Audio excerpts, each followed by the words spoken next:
বহু মানুষের জীবনে দারিদ্র্য, দুঃখ, কষ্ট আর যায় না। যদিও তারা প্রত্যেকটা মানুষ প্রাকৃতিক নিয়মে বহু কিছু বিনা পয়সায় পেয়ে যায়। জল, আকাশ, বাতাস, প্রিয়জনের ভালোবাসা, নানান সুন্দর প্রাকৃতিক দৃশ্য, ফুল, এসব যে কেউ উপভোগ করতে পারে এবং সবাই করেও এগুলো। কিন্তু বেশিরভাগ মানুষ এই ফ্রি জিনিসগুলোকে কোনো মূল্যই দেয় না। যেহেতু এদেরকে দাম দিতে হচ্ছে না, তাই এদের কোনো গুরুত্ব নেই তাদের কাছে। দেখুন, এক ফোঁটা জলের জন্য মানুষ মারা যেতে পারে, কিন্তু কত বৃষ্টির জল, নদীর জল আমরা বিনা পয়সায় পাই। তার জন্যে তো দাম লাগে না। এখনকার দিনে হয়তো জল কিছুটা বিক্রি হয়েছে, কিন্তু তবুও প্রাকৃতিক জল যথেষ্টই আছে।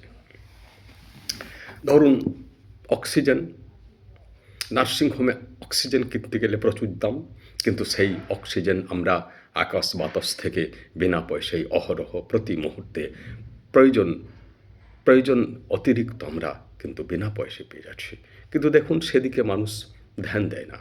মানুষ বলে আমার টাকা নাই, আমার বিল্ডিং নাই, আমার গাড়ি নাই, আমার ব্যাংক ব্যালেন্স নাই, এইভাবে দুঃখে দুঃখে জীবনটা শেষ করে ফেলে। কিন্তু যারা জ্ঞানী লোক, তারা বুঝতে পারে আগের আমাদের ঋষি পুরুষরা কত প্রাকৃতিক জিনিসের মধ্যে বাস করতেন। নমস্কার।